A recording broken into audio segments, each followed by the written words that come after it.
Vasudevaya. Om Namo Bhagavate Vasudevaya. Om Namo Bhagavate Vasudevaya.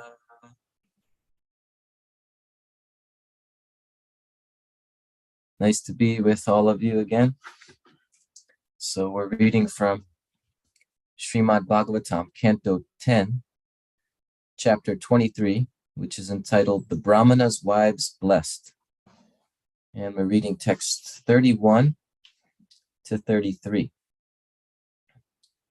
So I'll read all three texts now. Just one of them has a purport. So starting with text 31.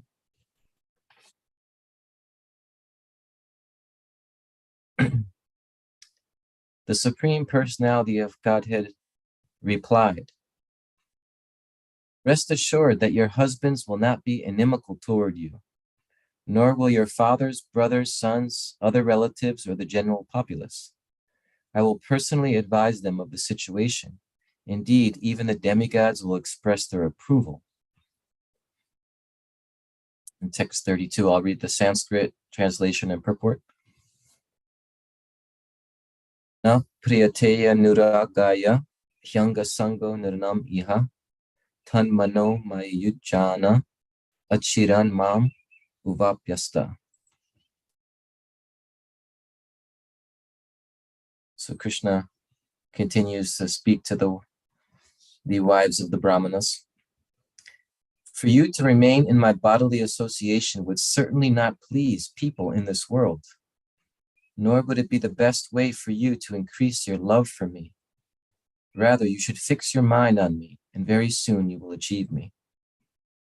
Purport. The Lord pointed out that people in general would not appreciate a loving affair between Lord Krishna, who superficially was appearing as a cowherd boy, and the wives from the Brahmana community. Also, the Brahmana lady's own devotion and love would increase most efficiently in separation. In other words, it would be best all around if they continued to fix their mind on Lord Krishna and thus went on with the process they had been practicing throughout their lives. The Lord and his bona fide representative, the spiritual master, expertly engaged the Lord's devotees in different types of service so that all of them can quickly return to his lotus feet. And then text 23. It is by hearing about me, seeing my deity form, meditating upon me, and chanting my names and glories that love for me develops, not by physical proximity. Therefore, please go back to your homes.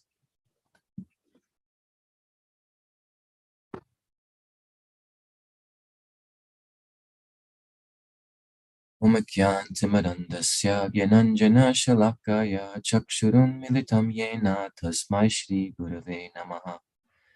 Shri Chaitanya Mano Bhishtam Stapitam Yena Bhutale Swayam Rupa Kadamayam Dadati Svapadantikam. Vandeham Shri Guru Shri Yuta Padakamalam Shri Gurun Vaishnavamscha Shri Rupam Sagrajatan Sahagana Raganatan Vitam Tam Sajivam Sadvaitam Savadutam Parijana Saitam Krishna Chaitanya Devam Shri Radha Krishna Padan Sahagana Lalita Shri Vishakanvitamscha. He Krishna Karana Sindhu Dino Bandhu Jagatpate Gopisha Gopika Kanta Radha Kanta Namostute Tapta Kanjana Gaurangi Radhe Vrindavaneshwari Vrishabhanu Sute Devi Pranamami Hari Priye Vanchakalpatarubhyascha Kripa Sindhu Vacha Patitanam Pavanebhyo Vaishnavebhyo Namo Namaha. Jaya Shri Krishna Chaitanya Prabhu Nityananda Shri Advaita Gadadhar Shivasade Gaura Bhakta Vrinda. Hare Krishna Krishna Krishna Hare Hare Hare Rama Rama Rama Hare Hare.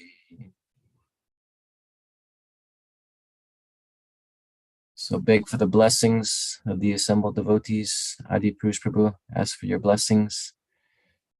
May our words and our consciousness be aligned with Guru Parampara.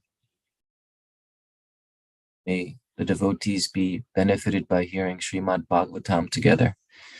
And may Shri Shri Radha Mulidhar be pleased with this effort to share the pastimes of the Lord and the pastimes of the Lord's devotees with each other.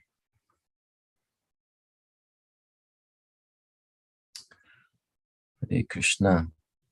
Nice to be with all of you again. So again, this is 10th canto, chapter 23, entitled The Brahmana's Wives Blessed. And we read text 31 to 33. I'll just read text 32 again because that's the verse with the purport. So Krishna says, for you to remain in my bodily association would certainly not please people in this world, nor would it be the best way for you to increase your love for me. Rather, you should fix your minds on me, and very soon you will achieve me. So Krishna is about 7 years old here. And the cowherd boys, they told Krishna, Krishna, you have to save us, save us. The demon of hunger is attacking our bellies. And Krishna told them that nearby along the banks of the Jamuna, you can approach these priests that are there, these brahmanas, and they're performing sacrifices, and you can ask them for some food. And you can ask them in my name and in Balaram's name. Actually, it's described elsewhere that Krishna was saying, especially mention Balaram's name, even more than my name, because I'm Vaishya. Krishna was saying, I'm a Vaishya, and generally Vaishnavas, they give in charity. They don't beg charity. They don't beg for food. They usually give food to others. So it may be inappropriate for you to mention my name, but you should mention Balaram's name because Balaram is Kshatriya. And Kshatriyas are allowed to ask because they're giving so much protection. They have so much service that they're doing. Sometimes they receive taxes from other people. They can also, it's more appropriate for them to receive. So the cowherd boys, they went to banks of the Jamuna and they saw these brahmanas there. And these brahmanas they were dressed in very beautiful cloth and very clean. And they were performing these sacrifices. And the cowherd boys, being very respectful, they offered their dandavat obeisances. And they were just there lying down on the ground in the dust. But it's described, although they were dirty in the dust, the cowherd boys, they appeared more effulgent than the brahmanas who were performing these yajnas. Because what's in the heart of the cowherd boys? Only Krishna, pure devotion to Krishna. So they were clean internally, and even externally, they had an effulgence that these brahmanas didn't have. Because although these brahmanas were dressed very clean, with very fine cloth, but what were they doing? They had material desires. They were worshiping demigods for various benefits. And so when we have material desires in our minds, then our minds are actually clouded. And therefore, these brahmanas, they couldn't even recognize Krishna's supreme position because of material desires. Minds become very clouded when we live from a self-centered, and when we live in a self-centered way, and we won't be able to recognize God, even if he came before us. But fortunately, even with material desires that I have, we were able to come across the pure devotees who have inspired us and encouraged us to awaken spiritually, and then something in us is starting to awaken despite still having so many material desires, personal desires. So we're very fortunate. So The cowherd boys, they offered their obeisances, and they said, "We have come in the name of Krishna and Balaram. They're very close by, and they are hungry. So we ask that you please give us some food so that we can offer it to them." And they addressed the brahmanas as, they said, "Hey Bhumi Deva, gods of the earth." Brahmanas are considered to be like the gods of this earth. Why? Because they are like the medium. They're the link between the spiritual world and the material world. They are meant to be a link, a way they can guide people and connect people to the spiritual world. So they address them in this way, Bhumi Deva, gods of the earth. But these brahmanas, they just ignored the cowherd boys. They just carried on with what they were doing. They didn't even speak. So the cowherd boys were disappointed. They said, "At least give us a yes or a no." They said nothing. And so the cowherd boys left very disappointed, and they went back to Krishna and told him what happened. And Krishna just laughed. He said, "Yes, what can you expect? But now I want you to go to the wives of these brahmanas, and you will see the devotion that they have in comparison with their husbands, these priests." And so this is part of the reason of this pastime. Krishna, through this pastime, he's showing us the devotion in the heart of the wives of the brahmanas and how spontaneously they reacted to being requested to serve by giving food. So the cowherd boys then went again to the wives of the brahmanas, and Krishna told the cowherd boys, "Don't tell them that I'm hungry." Why did he say that? So Vishwanath Chakravarti Thakur explains that if the ladies heard that Krishna and Balaram are hungry, it would have created distress in their minds and in their hearts. Just like, a mother may be very distressed when she finds out a son or daughter is very hungry, hasn't eaten. So he told the cowherd boys, "Just mention that we're nearby and we have this request that you give some food of what you've cooked, but don't mention that we're hungry. They won't be able to tolerate that pain." But the cowherd boys, they went to the wives of the brahmanas, and first thing they said, "Krishna and Balaram are very hungry, and we're at requesting food that you give so that we can bring to them." So why did they go against what Krishna had requested? They mentioned that Krishna and Balaram were hungry because they knew that as soon as they mentioned Krishna Balaram, then the wives of the brahmanas would be in a state of astonishment just by hearing their names. So to wake them up from that astonishment, they also wanted to say they're hungry so that they can actually serve and do something and give the food. So to wake them up from a state of total,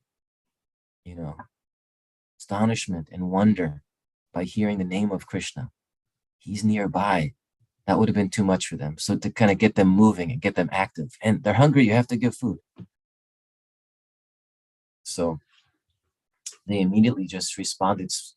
It's described, a beautiful verse, Samudram Iva Nimnaga, that they immediately just, all the food that they had cooked, all these nice preparations, they went towards Krishna. They went running towards Krishna, just like the rivers flow to the ocean,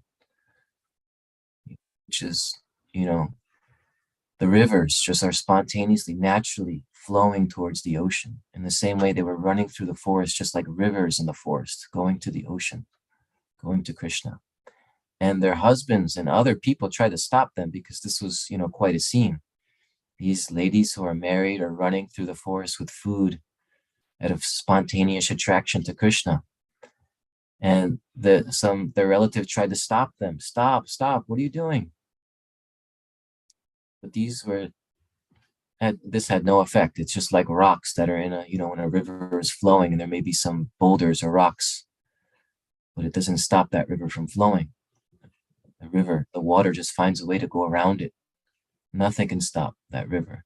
It's going directly toward its source, the ocean. So they were flowing through the forest just like rivers to the ocean. Samudram iva nimnaga. How did they get this spontaneous attraction? How did they get this spontaneous attraction to Krishna? It's described that they lived on the border of Mathura and Vrindavan, these ladies. And sometimes the ladies of Vrindavan would be collecting flowers near that border, and they would always be speaking about Krishna. So just by hearing, when these wives of the Brahmanas were just hearing again and again about Krishna, then their natural attraction awakened for Krishna. So this shows us the power of hearing from a person who truly loves Krishna. When you hear that sound vibration, it is very unique. I remember, hearing this when I first came in contact with Krishna consciousness. I was at college, and I came across one of Prabhupada's lectures. First, I came across the Bhagavatam, which was in the library of the college I went to. And doing a little research, I found out about Prabhupada, and then I found there's a lecture of him speaking, so I just was curious. And it was a Bhagavatam lecture. And it was so beyond me. It was a very intimate lecture about Krishna in Vrindavan and associating with the residents of Vrindavan and how sometimes he would willingly be conquered by their love. And I kept playing this. I only had one lecture at that time, this one lecture, and I kept playing it over and over and over again because something was attractive. Because I never heard a description of God like this before. Prabhupada starts off the lecture by saying, Krishna is the Supreme Lord. He's the God above all. But he sometimes takes an inferior position to his dearmost devotees. Out of love, he'll take an inferior position. Just like when Krishna's father comes home from being out, and then Krishna will put his father's slippers on his head and bring them to his father. I was thinking, this is so strange. He's saying that this is God, and now God is suddenly a little boy I'm hearing for the first time. And then he has this loving father, and he puts the slippers of his father in his head and brings him the slippers, as a service. So God is serving his father. And then Prabhupada says that, and then Krishna also has his friends, his loving cowherd boyfriends, and sometimes they play games. And whoever wins the game is to be carried on the shoulder of the person who loses the game.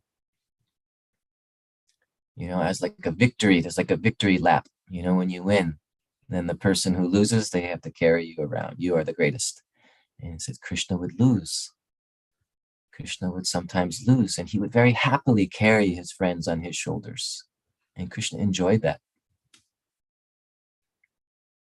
And then sometimes the cowherd girls, Krishna's friends, the gopis of Vrindavan, they would speak to Krishna, Prabhupada said, in a very slanting way. That sometimes it wasn't respectful, sometimes they were angry, sometimes they would express their disturbance of Krishna, and they would speak to him in this way, and Krishna would love to be spoken to in that way. He loves to hear that intimate talk much more than hearing these sages chanting Vedic mantras. So this was the first class I ever heard Prabhupada speak was like this. It was a kind of intimate, higher level of Krishna consciousness. And I just kept listening again and again and again. And one day it was just clicking that this is amazing information. And it's so beautiful.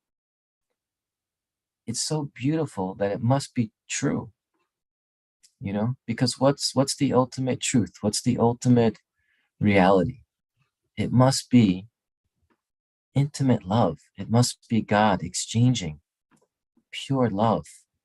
And love means sometimes that you're you're giving love, but you're receiving love. You're conquered by love, and your love conquers another, and you're conquered by the other in love. So even though it was a very strange idea for me at first, this kept coming into my heart that if I was to think of what is the highest reality, what is the ultimate reality, that God, the source of everything, the creator of all, but what's the essence of God, right? Most religions will say that the essence of God is love. And then as that love becomes more and more intimate, more and more sweet,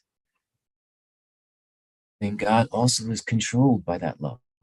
It's a very deep point, and it makes sense in a transcendental sort of way, because the mind could not even conceive of something higher than that. Most people will agree. What is the highest? What is the point of living? What is the point of this existence? What is the point of creation? Love. Your mind can't think of anything more beautiful, more wonderful than love. And so that must also be within the Supreme Lord. And that love has stages. More finally to where God himself is controlled by the love of his devotees. There it is. That's the highest level of reality. So the wives of the Brahmanas, they were able to have this kind of spontaneous attraction just because of hearing from others who had it. That's the key. They heard from others who had that love, and then naturally their attraction to Krishna was awakening. So they set out to bring this food to Krishna and Balaram. Their husbands tried to stop them, and then they caught sight of Krishna. And I want to read this verse because this verse, it's a little earlier, text 22, is a famous verse because it gives what's called the Rupa Dhyan. It's a beautiful verse that gives the meditation on the form of Krishna. And amongst the verses of the Bhagavatam, some acharyas have identified this verse as one of the most perfect verses describing the form of what Krishna looks like. And it's such a nice description. So we'll read this. I'll just read the English for now, but this is a nice verse to memorize. The Sanskrit, very beautiful. Shyamam hiranya paridam vanamalya barha. That's how it starts. But it's a description of Krishna's form. When these wives of the Brahmas first see Krishna, this is what they see. His complexion was dark blue, and his garments golden. Wearing a peacock feather, Krishna had like a top knot of his hair, and in that top knot, he had a peacock feather that was nicely placed there. Wearing a peacock feather, colored minerals. What does that mean? There are these red minerals. It's described that Krishna would sometimes paint little pictures of these red minerals on his body, little ornaments, things like that. Peacock feather, colored minerals, sprigs of flower buds, in a garland of forest flowers and leaves. Krishna wears a long garland that goes down to almost his feet. Forest flowers, natural flowers, and also leaves in between the flowers. He was dressed just like a dramatic dancer. He rested one hand upon the shoulder of a friend, and with the other hand, he twirled a lotus. Lilies graced his ears. His hair hung down over his cheeks, and his lotus-like face was smiling. So, such a beautiful description. This is a verse we can, as I was mentioning, this is called the Rupa Dhyan, the meditation on the form. This verse is recognized as a beautiful and perfect verse to meditate on what Krishna actually looks like. He's got his left hand on the shoulder of a friend in this verse. There are deities here in Florida, in Alachua, Krishna Balaram, and Krishna has in those deities, he has his hand on the shoulder of Balaram. And with his other hand, with his right hand, he's twirling a lotus flower. Krishna is often described as wearing yellow or golden garments, peacock feather, red minerals, little pictures are painted around his body. Lilies, flowers, surrounded, beautiful garland. So nice, very nice description here. So the wives of the Brahmanas, they saw this form. And it's described that they internally, they embraced Krishna. It wouldn't have been appropriate to do it externally. After all, these are married women, right? Married to Brahmanas. And there's Krishna, and they see him. But internally, they embraced him. And it's described that this relieved the fire of separation that they had felt for so long. This is the way. It's also coming up in this verse here. The way to approach Krishna is not to just find him out in some external way, find Krishna, see Krishna, but from a distance, there's a longing for Krishna, and that longing should be expressed through the 9 items of devotional service. When we're hearing about Krishna, we should hear with that longing. Well, we hear about Krishna, we hear this description, but we can't actually imagine, we can't fathom. We have like an image of it in our minds, which is like a false image in a sense, right? Because like Bhaktisiddhanta Saraswati Thakur said, yes, Krishna is dark blue, but you have never seen that dark blue before. You have never seen that color before. It's actually inconceivable. The peacock feather, we hear and we create an image in our mind, but it's kind of imitation.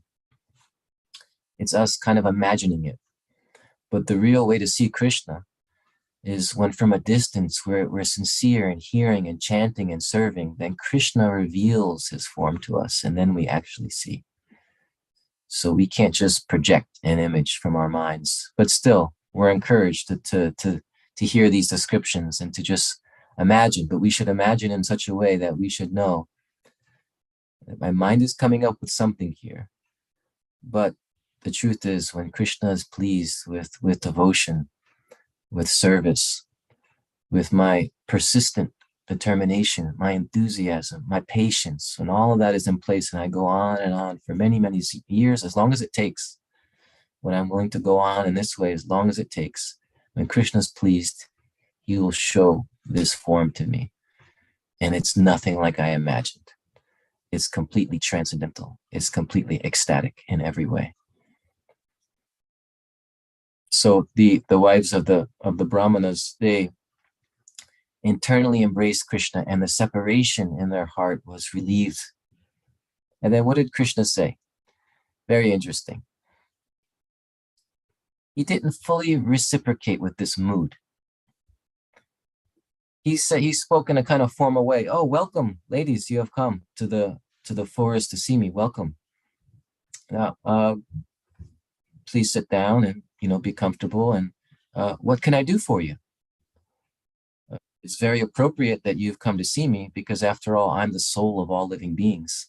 This kind of language. This is when the ladies heard this, they thought these were cruel words, because their love was so intimate. And Krishna is saying, he's speaking this Aishvarya Gyan, this kind of, I'm the soul of all souls, is very like, from the Upanishads or something like that, Gyan, transcendental knowledge, but it wasn't this intimate love which they were hoping for. And he said, so welcome, I'm glad you've come. It's very appropriate. After all, I'm the Atma Priya. I'm the soul of all living beings. All living beings are dear to each other because I am present there as the Paramatma. So he's speaking in this way. And they thought this was cruel because he wasn't reciprocating with their mood. But what was Krishna seeing? He was seeing that these are the wives of Brahmanas. In the Vedic culture, there are 7 mothers. And one of the mothers is the wife of the Brahmana, also the wife of the king, wife of the spiritual master, the cow, Mother Earth. All right, so they're the nurse. These are all considered like mothers. So wife of the Brahmana's mother. So Krishna is kind of seeing in that way. So he told them that, well, I'm glad you've come, that's appropriate, but you should also return back home. After they provided all this food and everything, and Krishna told them, you should return back home. So they were thinking that maybe Krishna's embarrassed because we are the wives of other men, of Brahmanas, but we have given up this conception that we are Brahmanas. We have given up this conception that, all of these designations are gone from us. We are just simply the loving servants of Krishna. They're at a very advanced stage. Actually, this is the conclusion of the Bhagavad Gita, right? Sarvadharman paticchya mamekam sharanam vraja. Give up all these other dharmic considerations. Give up all these duties, A wife has this duty to be like this with her husband. They're ready to give that up, give it all up, and just go running after Krishna out of spontaneous love and attraction. So they had given that all up, so they couldn't understand what to do here. They were weeping when Krishna told them to return home. And they said, they were desperate. They said, at least we can't return home now. Just think about it. We've run away. Our husbands tried to stop us, and we just kept going. They will never accept us again. So at least allow us to just stay in this forest of Vrindavan. And we don't have to see you, but when your feet, the tulsi leaves from your feet touch the ground, we'll just go and collect those tulsi leaves. Just let us live in this way for the rest of our lives.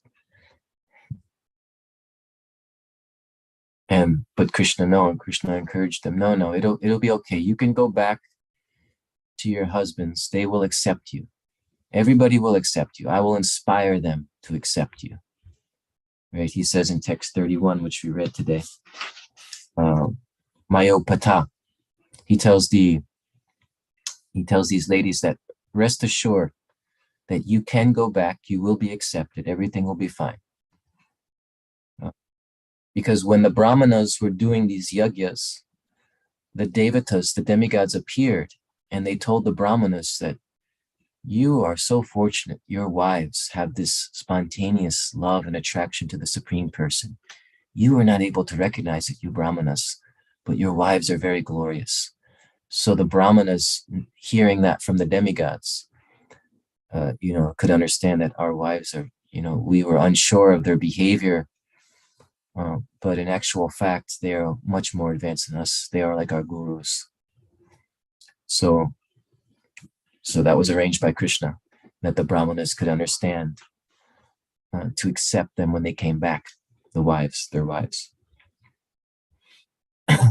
So Krishna told, the wives, you go ahead back to your husbands, everybody will accept you. And, let's not disturb everybody by, you coming to me like this. You have your husbands, you're the wives of Brahmanas, very respectable. And let's not create a disturbance. Besides that, in separation, your love and your affection for me will increase more, even more so that if you stay in my proximity, if you stay in my presence. This is something that we can really meditate on also for ourselves. Again, it's, of course, we want to see Krishna. We want to associate directly with Krishna. That's natural for a devotee.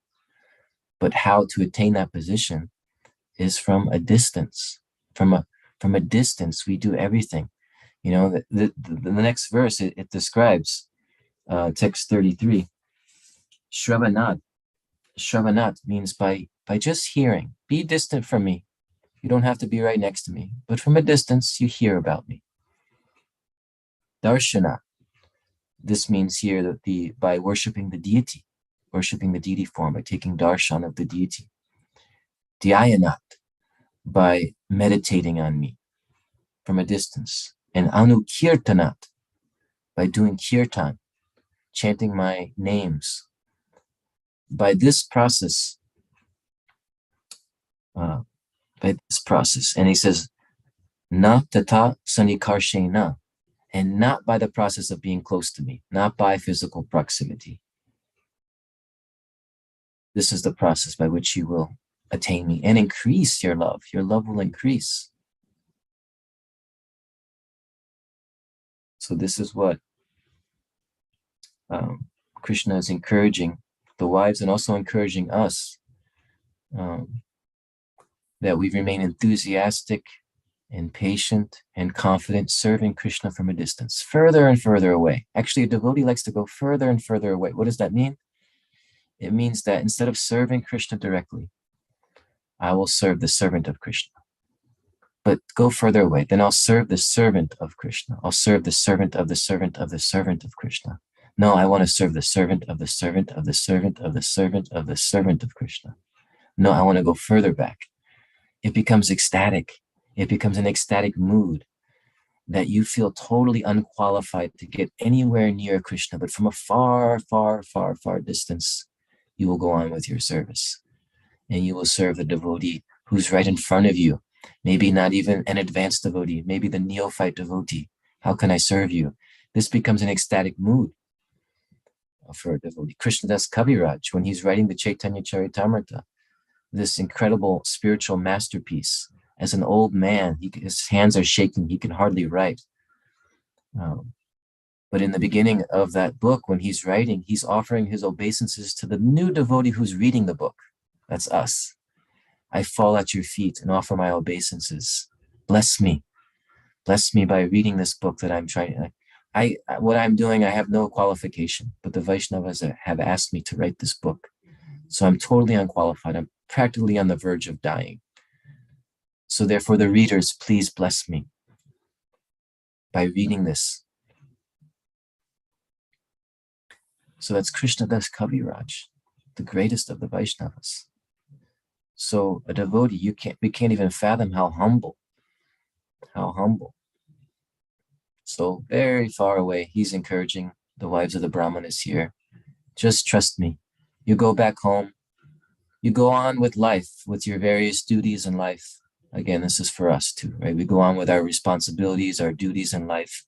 But internally, you cultivate your attraction to me by hearing, by worshiping the deity, by serving the Vaishnavas, by doing kirtan. And I, from within, I will increase that love and I will send my Shakti, the Bhakti Shakti, into your heart. And all that your desires to exchange and be with me will be fulfilled.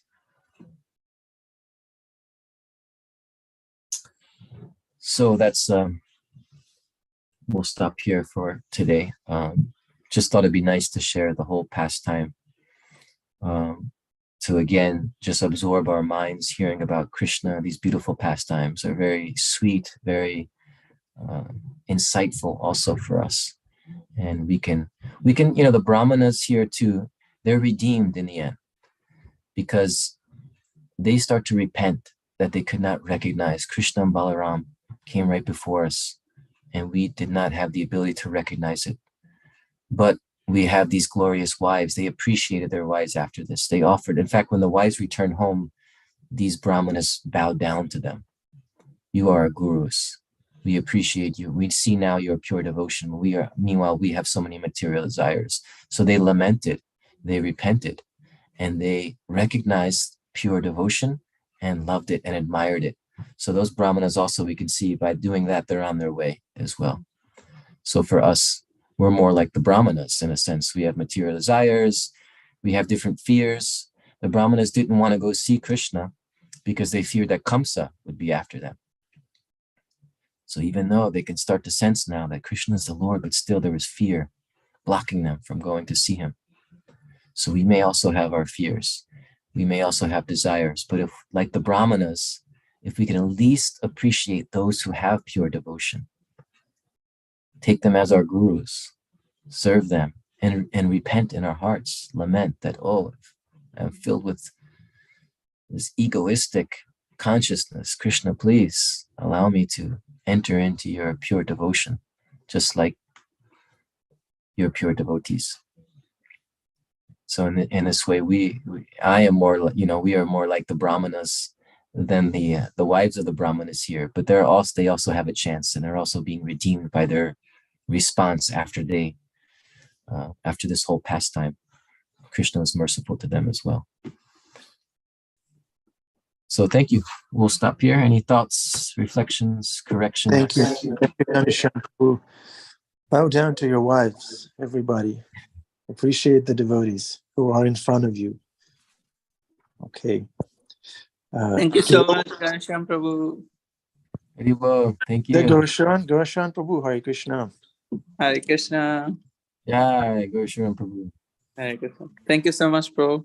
It's like a smooth flow of nectar hearing from you. Always very, very happy to see you and hear you.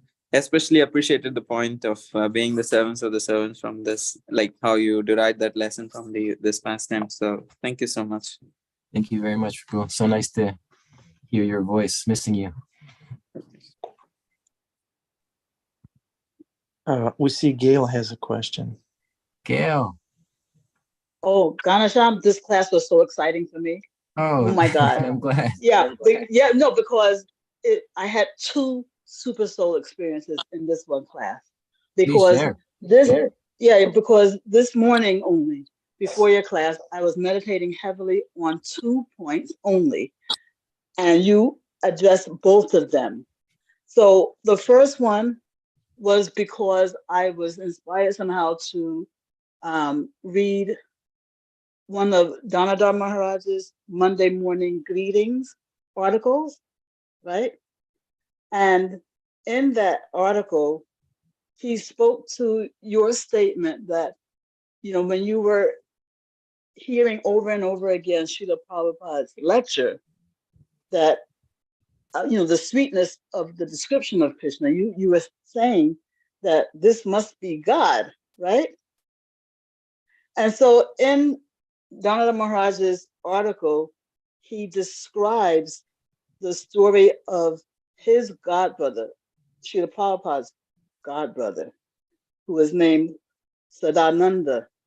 He was a German intellectual who visited India first in the early 30s. He visited many temples of India and saw the figures of the different gods of India, quote unquote gods of India. From the goddess Durga riding a lion and holding her 10 weapons, including the mace and Trishula, to Lord Shiva, covered with snakes and ashes. When he saw Govinda, Krishna, however, with his threefold bending form blowing his flute, he had an epiphany. Krishna must be God because God must be enjoying. So when Srila Prabhupada narrated the story, he laughed and commented, "You never see Krishna in the spiritual world wearing a construction helmet and smoking a cigarette." So that was, it's like you read that article yourself before giving class, because you made the same statement, and so I thought that was really amazing, so anyway, that was one super soul experience. And the other one was because a friend was responding to me via WhatsApp message about a question I had. How is it that, we have never met Krishna, yet we are supposed to be cultivating separation from him? Separation is something that you feel for somebody that you love, right? And so, she wrote back to me saying that, well, it's by hearing from people, the same point you were making, you hear from people who have love for Krishna, and in this way you develop, I guess your dormant love comes out, And so anyway, this was just another point that these were the only 2 points, and you addressed both of these points so strongly in your class today,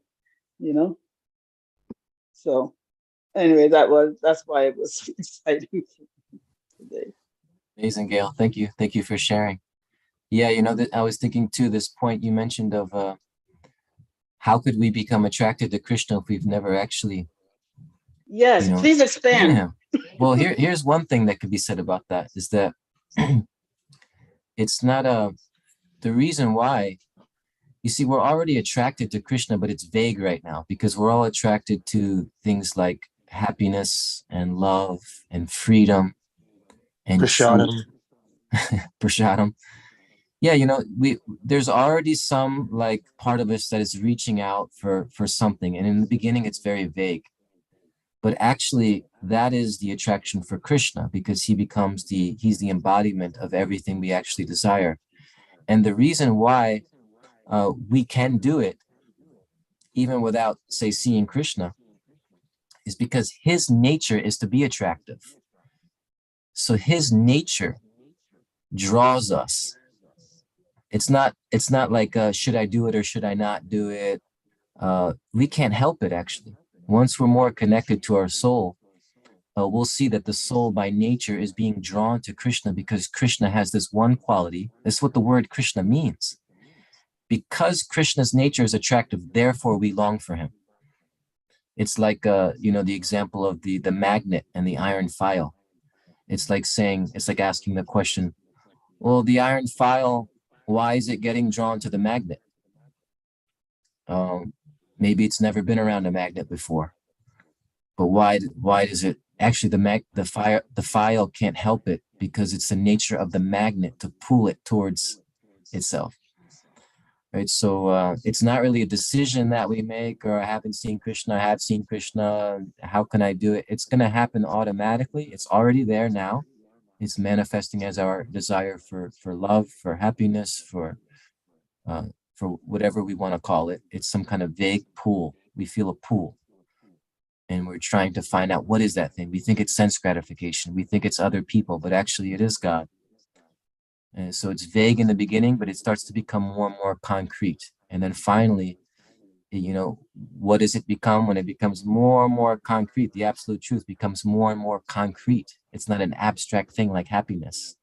It becomes the description that we heard today. It becomes a cowherd boy who's dark blue. He's wearing these beautiful golden garments.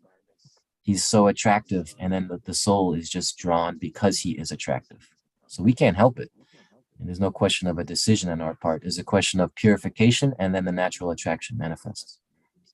So right now we're attracted to all these variety of things that we don't recognize as Krishna. But with purification, you're saying that we will still be attracted to them, but we'll be attracted to them in a way that understands their connection to Krishna. Is that accurate? Yeah, that's one stage, you know, is when we start to see that, you know, Krishna is behind everything, but eventually it becomes Krishna himself is the attraction, you know. So, but at our stage, first of all, we're misinterpreting the attraction and directing it so many other places. And we think it's this thing is going to give me the pleasure. Finally, we can start to see, well, there's a power behind all things. That's Krishna's power, you know. And so there could be different levels and different stages. Well, but it goes from more and more abstract, you know, to becoming more concrete. But finally, the attraction is for the Supreme Personality of Godhead himself in his form as Krishna. So it's you know, it develops in that way with time through chanting. Okay, Prabhu. Well, thank you immensely. You know, I could go on forever on this one, but I can't. Thank you so much. Thank you, Gail. Thank you, Ghanashyam Prabhu, for explaining this point so clearly. Nice. Never heard of that way. That is just how Krishna is. We can't help it. If we just keep serving, it will happen automatically. More and more detailed, more and more personal. Thank you, Ghanashyam Prabhu. Thank you. Okay, thanks everybody for participating in this class so actively by keeping your cameras on or off. We don't care, as long as we have your attention. As long as your attention goes to Srimad Bhagavatam, we take it. Thank you very much. Have a wonderful day. Everyone. Andrea, Henry Prabhu, William Prabhu, Scarlett, Venetia, and Whiskey Das, Amita Kishori, Didi Poppy, Sundaranandaji, Bruce Prabhu, Justy, Rich, In the Barn of Devotion, Jeffrey Eckler, Suzanne, Arjuna Prabhu, Yogeshwari, William's family, Dana, Krishna's Radharani. Wow, full house today. Isabel, Spirit Soul, Kartik, Damodar Vinod. What a cool name, right? Damodar Vinod. Dana Kali Prabhu, Rupesh Kumar V, Gail, Sharmila, Bhima Prabhu, Bima, very happy to see you all. Have a wonderful day. Come again tomorrow. Srimad Bhagavatam is not going anywhere. It's only getting us closer to Krishna. Hare Krishna. Hare Krishna. Thank you, everyone.